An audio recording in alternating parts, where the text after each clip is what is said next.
terus berjuang dengan kerja keras dan meraih poin sempurna di sisa laga kompetisi Liga 1 merupakan target utama jajaran pelatih Sriwijaya FC.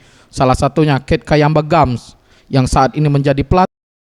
Menurutnya dengan kondisi tim saat ini mengharuskan dirinya untuk dapat memotivasi pemain untuk dapat tampil agresif demi mengumpulkan poin agar Sriwijaya FC menjauh dari zona degradasi. Jajaran pelatih dan manajemen telah memompa semangat pemain dengan memberikan bonus untuk setiap laga yang berakhir kemenangan.